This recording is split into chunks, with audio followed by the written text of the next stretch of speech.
Hello everyone, my name is Saksham Dikshit and this is my channel Pentest Diary. So today I'll make another video on the same series of Solidity programming series, and in this today I'll try to cover the concept that we call it as a require.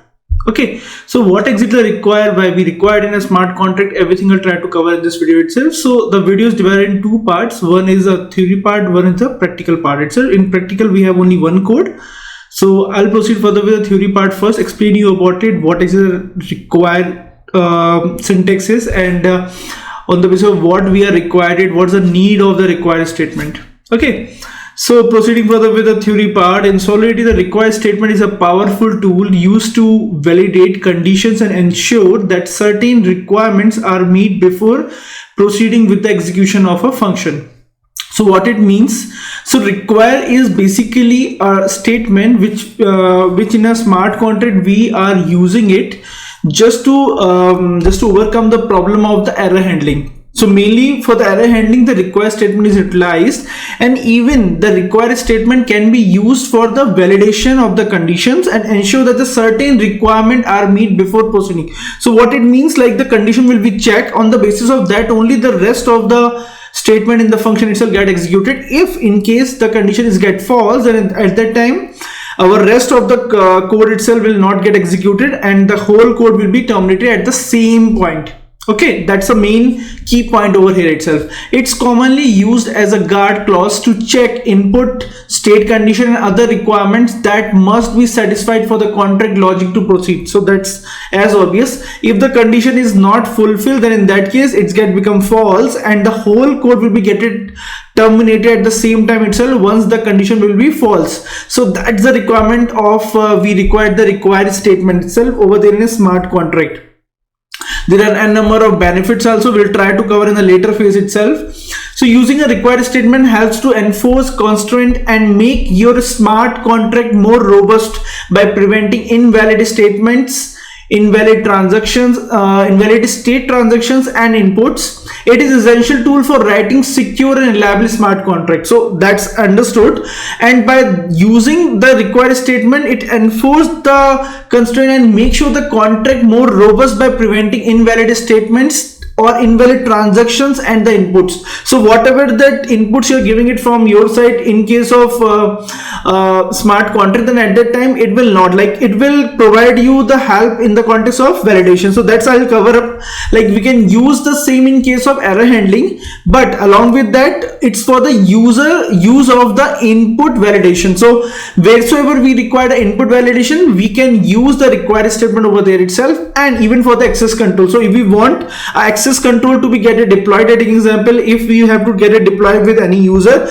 and we want to grant the access only to a particular accounts only, not to all, then in that case access control is also one of the thing which we can utilize using a required statement, and input validation is one of the thing which we can use it. So these are the two keywords, key things which we have to cover up over here itself, which we have to understand in the code. Also I'll try to cover like why we required that. Now if we're talking about the advantage, so this is most important, the advantage section for it. So wheresoever a required statement is utilized, and taking example if the condition is get false, then at the time, taking example at the time of the initial itself, taking example if 10,000 is the guess amount will be utilized for that functions to be utilized once it's executed, and taking example the condition which is defined inside of the function is false, then at that time if it's whatever that guess is consumed, it's automatically reduced and the remaining guess will be refunded back. So that's the statement,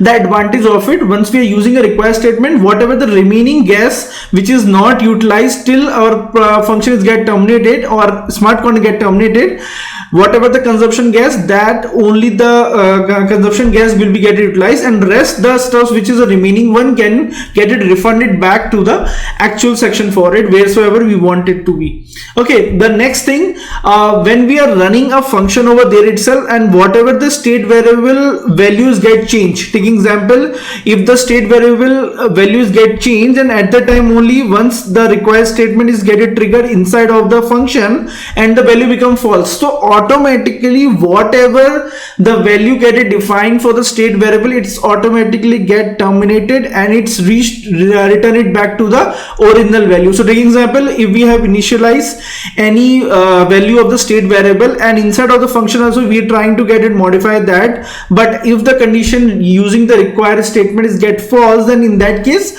whatever the modification of the value of the state variable is get changed, it will not change and it will return it back to the same state variable value itself which we have defined it in line we have defined it. Okay, that was one of the two advantage which we have it instead of the required statement itself. I hope you understand the whole thing which I just want to get it covered in this video itself and in the theory part especially. Now we go to the practical section, see that how exactly this will work, and then accordingly you can able to analyze it why we require the required statement over there itself. And there are few things which I just trying to get it covered in other videos also, which is looks like a similar one only, but that is also most important for it. So let me go to the system now just to explain you about it with a code.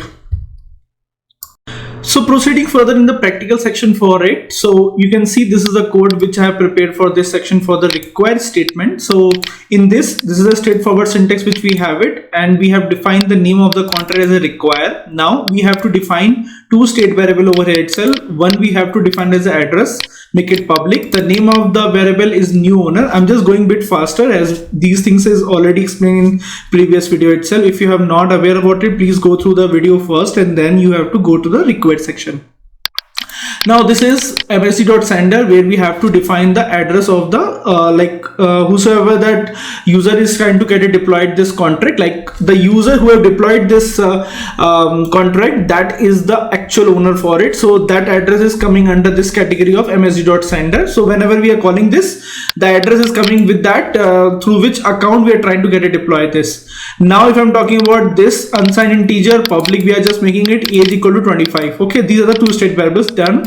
Now we're defining two functions inside of it, and what exactly it's doing it, I'll try to get it explain you about it.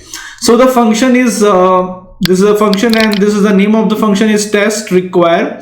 Then there is one of the unsigned value. I'll just try to get it pass over there itself. I'll make this as a public. Now go inside of it. The age equal to age plus 5. That is one of the thing. And now if we're talking about the require, this is the statement which we are using it.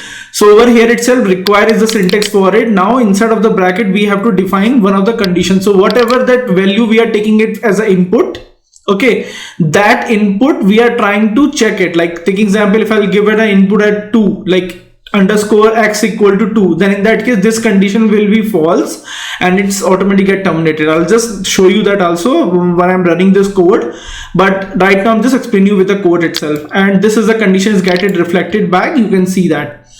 Taking example, if the condition where we have put the value more than 5 itself, take example 6 is underscore x value is equal to 6, then at the time this will be get it fulfilled and this is get it executed. Okay, now if I'm talking about the next section for it, like if it's true, then in that case that the whole function will be get it executed properly.